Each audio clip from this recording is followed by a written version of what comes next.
Selamat pagi Bapak ucapkan kepada anak-anak kami kelas 12 baik jurusan IPA maupun IPS. Kembali lagi berjumpa dengan Bapak dalam pembelajaran prakarya dan kewirausahaan pada pagi hari ini. Bapak harap anak-anak Bapak semuanya tentunya harus tetap sehat dan harus semangat. Baiklah anak-anak Bapak sekalian, materi kita pada hari ini merupakan lanjutan dari materi kita minggu yang lalu. Oke. Nah, minggu yang lalu itu coba kita lihat dulu apa yang kita pelajari. Pertama itu kita pelajari tentang wirausaha dulu. Dalam wirausaha itu terus ada yang namanya sumber daya. Oke, Bapak ulangi. Dalam wirausaha itu ada yang namanya sumber daya. Apa itu sumber daya? Minggu yang lalu sudah kita bahas, yaitu suatu nilai potensi yang dimiliki oleh suatu materi atau unsur tertentu dalam kehidupan, baik berupa fisik maupun non fisik. Itu ya, sumber daya fisik apa Pak? Misalnya bahan baku, itu adalah sumber daya fisik. Nah, sumber daya non fisik apa Pak? Misalnya adalah cara kerja, ya, itu adalah sumber daya yang bentuk non fisik. Nanti kita bahas lebih lanjut lagi. Baik anak-anak Bapak sekalian, selanjutnya minggu yang lalu kita bahas tentang manusia. Manusia itu masuk dalam kategori sumber daya dalam wirausaha. Kenapa Pak? Karena dalam sumber daya itu manusia berfungsi sebagai sumber tenaga dan juga sebagai sumber ide. Nah, sumber tenaga itu apa? Sumber tenaga itu adalah ketika manusia itu melakukan sebuah kegiatan, yaitu memproduksi sebuah barang, dia memberikan tenaga. Jadi tentunya diperlukan tenaga, itu berarti sumber daya. Nah, selanjutnya dia sebagai sumber ide. Sumber ide itu maksudnya adalah manusia itu memberikan ide seperti apa barang yang akan diproduksi dalam sebuah wirausaha. Jadi manusia itu adalah sumber daya dalam wirausaha. Oke, baik. Yang kedua kita akan bahas yaitu tentang money atau uang.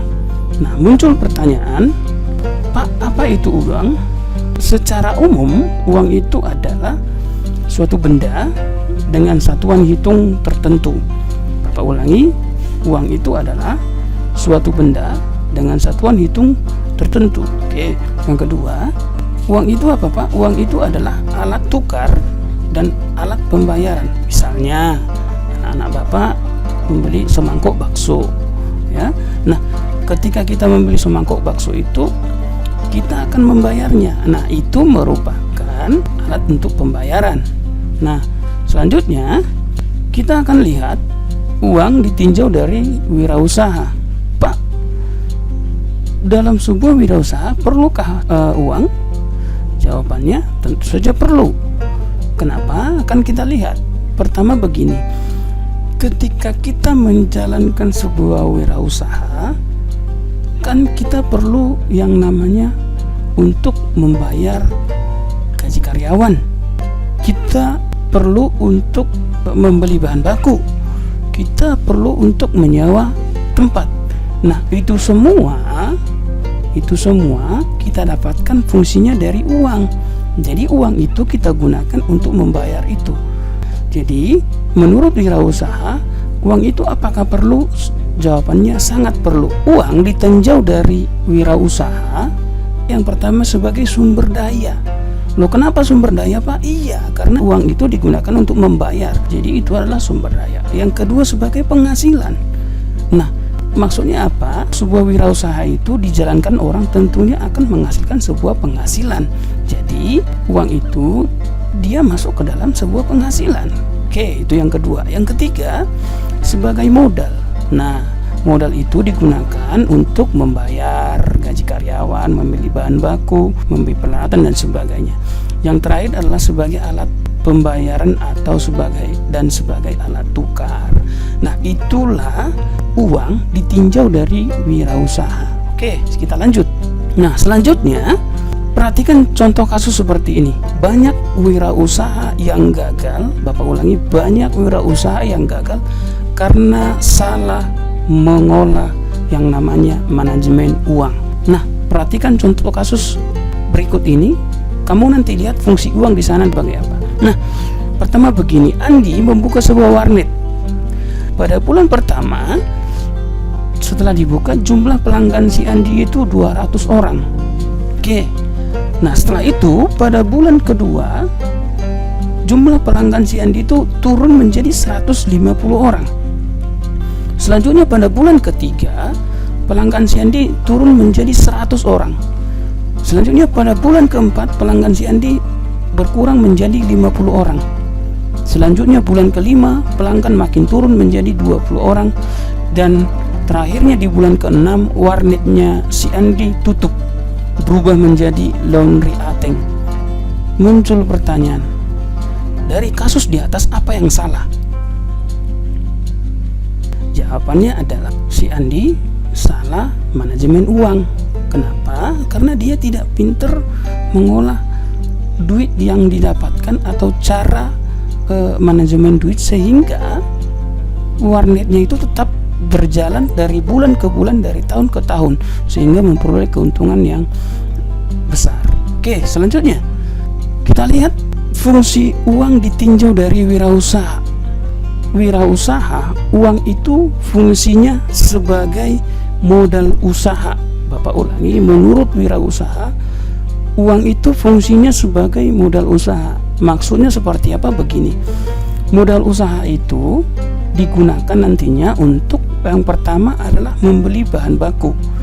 Membeli bahan baku, misalnya kita akan membuat bakso, oke?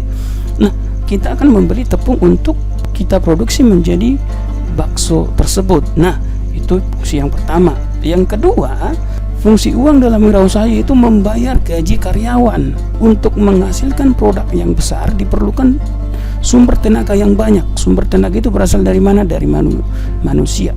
Ketika manusia dipekerjakan, dia kan harus dibayar. Jadi fungsi uang yang kedua adalah untuk membayar gaji karyawan. Oke, selanjutnya nomor 3. Nomor 3 itu membeli peralatan. Dalam wirausaha, peralatan itu sangat diperlukan. Tujuannya adalah untuk menghasilkan sebuah produk yang berkualitas.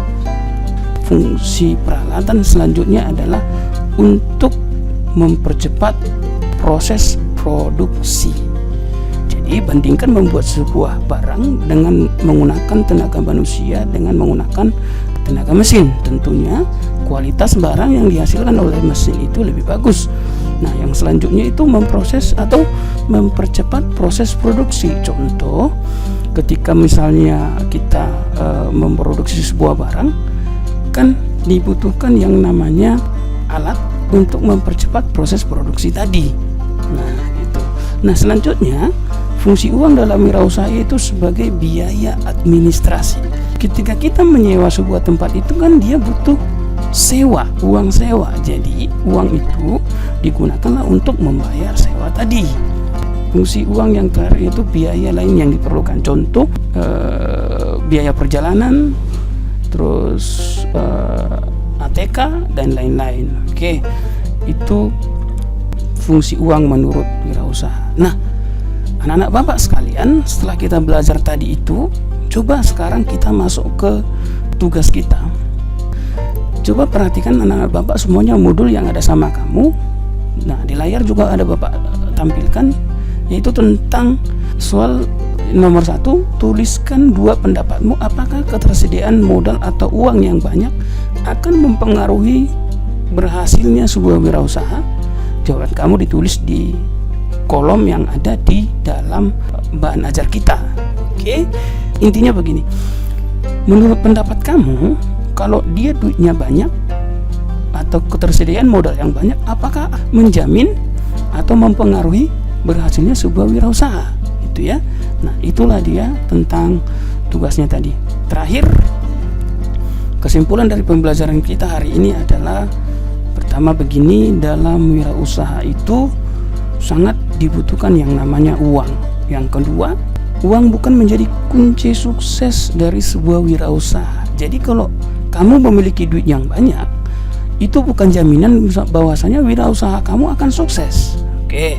Yang ketiga, fungsi uang dalam wirausaha itu yang pertama membeli bahan, membayar gaji karyawan, memberi peralatan dan biaya administrasi dan lain-lain. Oke, anak-anak Bapak semuanya, cukup sekian pertemuan kita pada hari ini. Terima kasih Bapak ucapkan. terus segera dikerjakan tugasnya. Setelah dikerjakan, difoto dan dikirim ke Edmodo melalui penugasan seperti biasa. Oke, sampai jumpa anak-anak Bapak semuanya. Bapak harap anak-anak kami semuanya sehat dan tentunya harus tetap semangat.